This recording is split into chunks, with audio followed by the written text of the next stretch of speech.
뭐야 이거 돈 넣기만 하면 번에. 그냥 버는 게 아니고 그냥 비트코인만큼 많이 부자가 되겠네라는 생각. 제프, 요새 투자 많이 하고 계시나요? 뭐 주식도 좋고 ETF도 좋고 다양하게 하실 텐데 뭘 요새 중점적으로 하고 계세요? 저는 제가 가지고 있는 건 미국 지식이 사실 제일 많고, 근데 저희가 지식이 없을 때 많이 사놓은 거라서 보니까 위험 자산이고 또 비슷한 자산에만 다 몰빵이더라고요. 그래서 여기 좀 상관관계가 좀 낮은 자산에 추가 투자를 해야겠다라고 생각하고 있고, 그런 측면에서 ETF인데 제가 샀던 미국 주식과는 좀 덜 같이 움직이는 걸 사야겠다라고 생각하고 있는 중입니다. ETF 잘 아시나요? 뭐 사실 저도 막 공부를 하고 있는데 요새 ETF에 무엇을 봐야 된다 이런 것들 혹시 아시는 게 있나요? 저는 이제 좀 공부를 하다 보니까 저희가 봐야 되는 사항이 여러 가지 있다는 건 알게 된 것 같고, 이렇게 공부하기 전에도 뭐 거의 귀에 딱지가 앉을 정도로 많은 사람들이 ETF 얘기를 많이 했던 것 같아요. 아, 맞아요. 근데 사실 ETF라는 게 펀드랑 동일한 거긴 한데 주식 시장에서 거래될 수 있다는 장점? 그 아마 저희 지난 팟캐스트에서 같이 얘기를 해봤던 것 같고, 근데 이제 아무래도 우리가 ETF를 실제로 보게 되면은 한번 투자를 하고 싶다라고 했을 때는 투자 설명서를 한 번쯤은 열어보잖아요. 혹시 열어보셨나요? 아, 네. 저는 스터디 하면서 처음으로 한번 본 것 같아요. 맞아요. 이제 그런 거는 꼭 열어서 보고 이게 내가 사고 싶은 주식인지 아닌지 이제 판단을 해야 되는데, 아마 뭘 보고 판단해야 되는지가 좀 많이 어려우실 것 같아요. 그런 경험 있으신가요? 근데 일단 보통 우리가 검색해서 제품 같은 거 사면 상품 소개 페이지가 바로 나오지, 제가 별도의 상품 설명서를 또 PDF 파일로 다운받아서 보는 경우가 없잖아요. 그쵸. 그래서 일단 투자 설명서를 읽는 것 자체가 쉽지가 않았다. 왜냐면 나한테 필요한 정보는 내가 검색해서 나온 첫 페이지에 다 있겠지 생각을 대부분 그냥 자연스럽게 하는 것 같고, 그렇기 때문에 투자 설명서까지 읽어야 돼? 라고 보통 생각했던 것 같아요. 맞아요. 그래서 대부분이 그냥 판매하는 사이트에 들어가서 거기에서 간단하게 나와 있는 수익률이나 시가총액 이런 거를 보고 결정을 하시는 경우가 많은데, 실제로 내가 사고 싶은 주식이 맞는지 ETF가 맞는지는 투자 설명서를 좀 깊게 보시면 좋겠다 싶어서 오늘부터는 저희가 ETF 투자 설명서를 읽어드리는 그런 식으로 준비를 해보려고 하는데, 오늘은 그래서 제가 좀 예시로 제프도 관심이 있을 만한 타이거 S&P 500을 한번 가져와 봤습니다. 만약에 제프가 관심 있다라고 했을 때 뭘 볼지 한번 투자 설명서를 열어서 말해 주실 수 있을까요? S&P 500의 투자 설명서요? 네. 일단은 순서대로 그냥 볼 것 같네요. 일단 이게 도대체 뭐 하는 펀드고 어떤 지수에 대한 펀드인지를 먼저 저도 볼 것 같습니다. 그것부터. 네, 맞아요. 사실 딱 열자마자 제일 먼저 들어오는 게 이제 투자 목적이랑 투자 전략 나오잖아요. 근데 투자 전략은 간단하게 나온 거라서 밑에서 보시면 되지만, 이제 우선적으로 내가 투자하고 싶어 하는 그 카테고리가 맞는지를 여기에서 먼저 한번 보시면 좋을 것 같아요. 그 다음에 이제 두 번째는 제일 중요한 거, 이제 투자 비용입니다. 그래서 대부분 이제 펀드나 아니면은 ETF를 구매할 때 이런 수수료가 있는 거를 잘 모르시는 경우도 있고, 얼마 내는지도 잘 모르는데, 여기 딱 보면은 바로 나오거든요. 1,000만 원에 1년에 얼마 내는지, 1,000만 원을 내가 넣었을 때 얼마 내는지. 그래서 제가 지금 소개드리는, 이거 추천은 아니에요. 타이거는 보면은 연 총 보수 비용이 한 0.14%라고 해서 1,000만 원 넣으면은 14만 원 나온다고 되어 있고, 1,000만 원을 10년간 넣으면은 174만 원이 비용으로 발생할 거다라고 이제 얘기가 나와 있잖아요. 그렇기 때문에 내가 1,000만 원 정도를 넣었으면은 한 1년에는 14만 원 정도는 수익이 나든 안 나든 나가는 돈이다라고 생각을 해주시면 좋을 것 같아요. 네. 그 다음에 이제 혹시 보이는 카테고리가 좀 있으신가요? 보수의 종류가 좀 여러 가지가 있어서 이런 것들이 어떻게 적용되는지가 좀 궁금하다는 생각이 드네요. 이게 뭐 매번 내가 돈 넣을 때마다 들어가나, 아니면 1년에 한 번씩만 들어가는 이 금액으로만 보면 되나, 그게 제일 관심이 많을 것 같아요.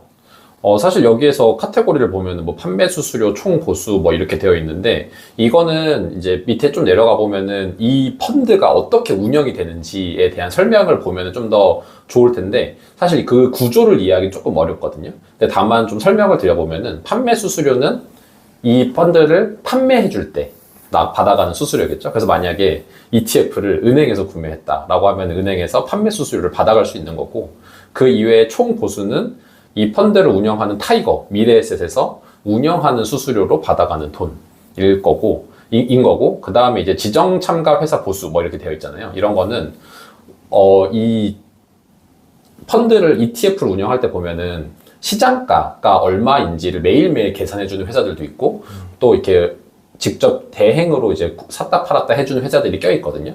그런 회사들한테 나가는 보수들이 얼마가 되는지 이렇게 되어 있는데, 그거는 밑에 내려가면 조금 더 구체적으로 설명되어 있지만, 실제로 제일 핵심적으로 봐야 되는 거는 총 보수 비용. 그래서 0.14%가 나간다, 1년에.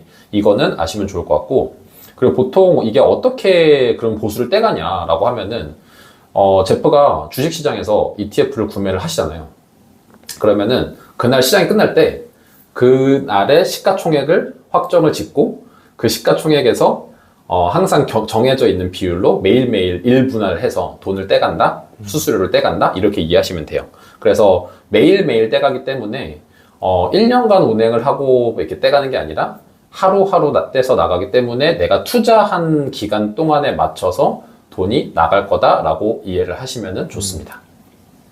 네. 그러면은 이제 한번 보수 쪽에서는 어느 정도 궁금증이 해결이 된 것 같고, 한번 그 다음에 또 보이시는 게 있나요? 내용들이 이제 읽을 게 많아가지고 벌써 눈이 돌기 시작하는 것 같아요. 그래서 이제 사실 이게 제일 어려워요. 그러니까 이제 꼼꼼히 보다 보면은 뭘 봐야 될지 막 놓치실 수 있는데, 미국 주식에 투자를 하면은 사실 제일 고민이 되는 부분이 그거잖아요. 내가 투자를 했는데 달러가 내가 넣었을 때보다 떨어지면 어떡해? 이렇게 생각을 하실 수도 있잖아요. 그러니까 당연히 이거는 미국에다 투자를 하는 거니까.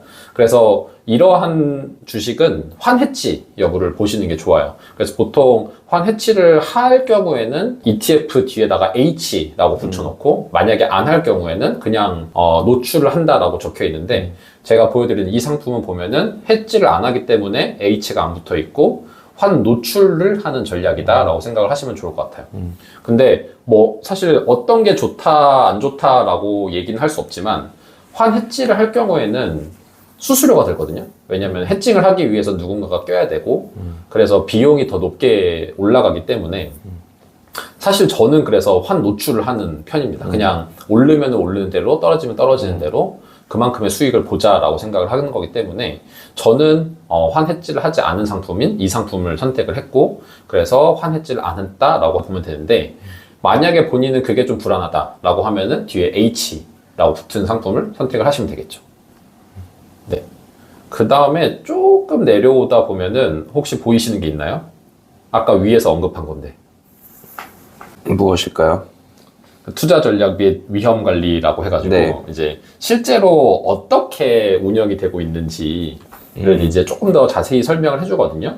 그래서 이 상품은 지수 추종이잖아요. 네. 그렇기 때문에 본인들이 막 액티브하게 뭔가 투자를 하진 않지만 1년에 4번, 그러니까 S&P에서 500대 기업을 바꾼다든지 비율 조정을 했다라는 걸 발표했을 때만 정기 변경을 통해서 샀다 팔았다를 한다라고 해서 연 4회 정기 변경을 진행을 하고, 이 S&P 500을 추종한다라고 설명을 해준 파트가 이제 투자 전략 및 위험 관리 파트다라고 보시면 됩니다. 그래서 나는 이렇게 투자를 해줬으면 좋겠어 라고 생각했던 것이 이 투자 전략에 나와 있다라고 하면은 어느 정도 생각이 동일한 거잖아요. 그러면은 선택을 하셔도 괜찮겠다. 그러니까 만약에 이런 거죠. 나는 일본 주식에 투자를 하고 싶어. 일본의 대표 100개 기업에 투자하고 싶어 했는데 열어봤더니 알고 보니 뭐 S&P 500이었어. 이러면 투자를 하면 안 되시는 거고. 아니면은 나는 ETF에 넣을 때 뭔가 미국이랑 일본에 적극적으로 분배해서 하는 거를 사고 싶어. 그런 ETF를 찾고 싶어 했는데 이거는 지금 보면은 미국 100%잖아요. 그러면은 선택하면 안 되겠죠. 그러니까 그런 것들을 보시는 게 중요하다라고 말씀을 드립니다. 네. 그 다음에 조금 더 내려오다 보면은 이제 제일 중요한 포인트이긴 한데 이걸 놓치기도 하거든요. 제프는 타이거 S&P 500 ETF가 어느 정도 위험성이 있다라고 보세요? 글쎄요, 사람들이 워낙에 많이 사고 시가총액도 크고 오래된 펀드이기 때문에, 또 지수 자체도 굉장히 오래된 지수기도 하고, 그래서 예전에 수익률을 보면 안정적으로 높다라는 여러 가지 증명이 되었기 때문에 제가 알고 있는 ETF 중에 가장 안전한 편에 속하지 않을까? 해외 주식을 추종하는 ETF 중에서는? 이런 생각이 좀 들긴 하는데. 사실 이렇게 미국 주식 보면은 꾸준히 올라가니까 그렇게 위험하지 않다라고 생각이 드실 수 있는데, 이게 조금 더 내려와 보면은 여기 이 ETF의 위험 등급은 우리나라에서 3등급으로 분류를 해놨거든요. 근데 보통 어느 정도의 위험함인지는 그 주식 시장의 이제 변동성을 두고 평가를 하는데, 이 ETF는 연평균 보통 한 15% 이하의 변동성을 보인다라고 해서 3등급으로 매여져 있거든요. 근데 이게 만약에 신흥 국가에 투자를 했고 변동성이 진짜 뭐 1년에도 막 25% 이하 뭐 아니면 초과해서 올라갔다 떨어졌다 할 수 있다 라고 하면은 1등급도 받을 수도 있고 2등급도 받을 수 있죠. 근데 본인이 만약에 조금 나는 변동성을 감내하기가 좀 힘든 사람이야 라고 판단을 하신다면은 3등급이나 4등급에서 선택을 하시는 게 좋을 거고, 그래도 나는 한 10% 정도는 조금 모험적으로 투자를 해보고 싶어 하면은 1등급이나 2등급 중에서 본인에 맞는 것을 선택하시면 되겠죠. 그렇기 때문에 단순히 이 ETF가 좋은지 안 좋은지를 그냥 종목으로만 볼 것뿐만이 아니라 내가 감당할 수 있는지, 여기다가 몇 프로를 넣을 건지를 이걸로 보셔도 좋을 것 같아요. 그리고 제가 글에서도 썼었는데 혹시 제프가 읽었다라고 하면은 아마 놓치지 않고 보셨을 게 하나 있을 텐데, 마지막으로 이거는 꼭 봤으면 좋겠다 라고 하거든요. 네. 근데 혹시 보이시는 게 있나요? 매매 회전율인가요, 혹시? 맞습니다. 그러니까 매매 회전율이 왜 중요하냐라고 하면은, 사실 매매 회전율에서 발생하는 수수료는 맨 위에 있는 총보수에 포함이 안 되거든요. 근데 이 매매 회전율이 어떤 거냐면은 실제로 산 것 대비 얼마나 팔아서 다시 사고 또 사고 또 팔고 또 사고 이거를 몇 번을 했는지를 보여주는 지표거든요.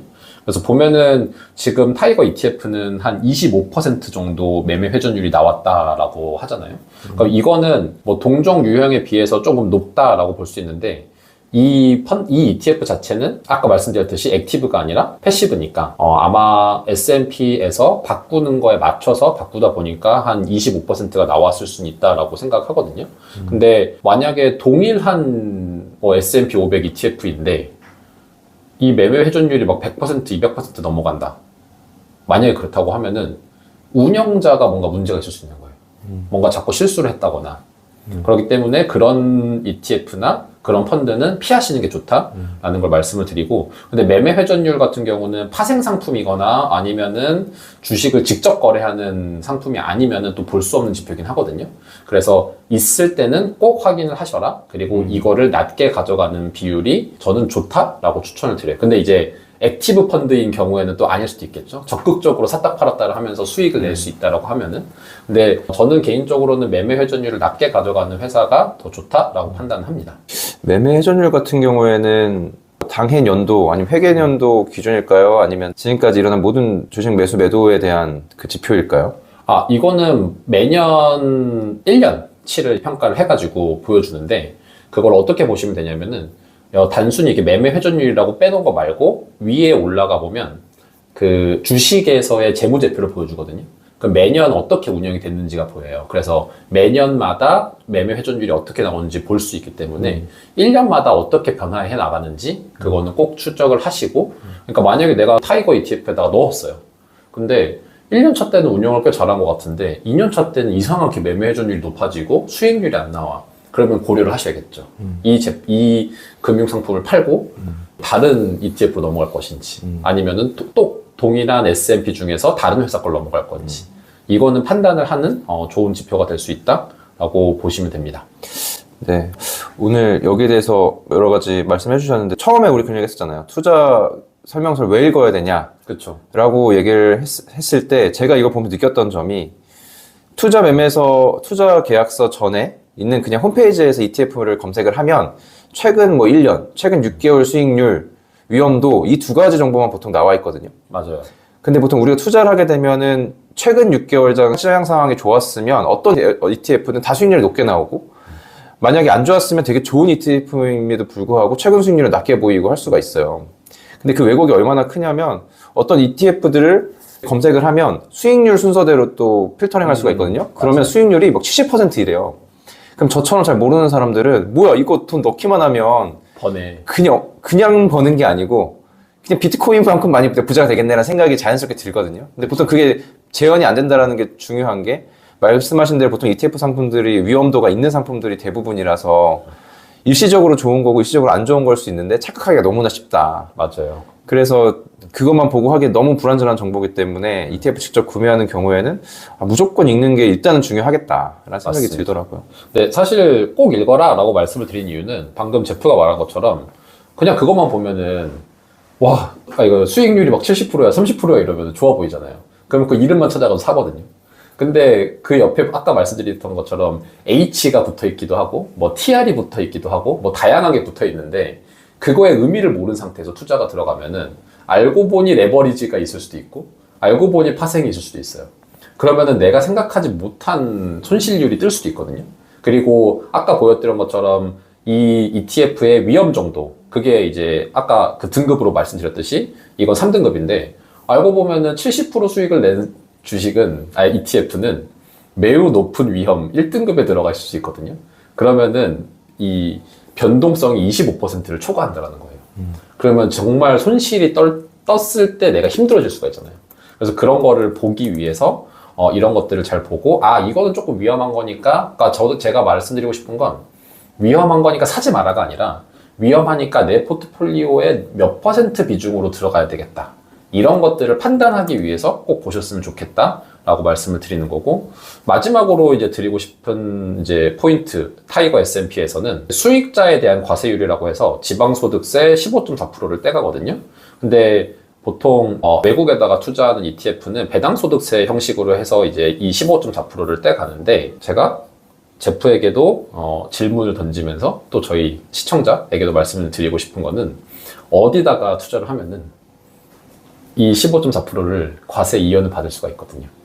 그래서 혹시 그 답을 찾으시면은 댓글에 달아주셔도 좋을 것 같습니다. 네, 그러면은 오늘은 여기까지 하도록 하겠습니다. 지호였습니다. 제프였습니다.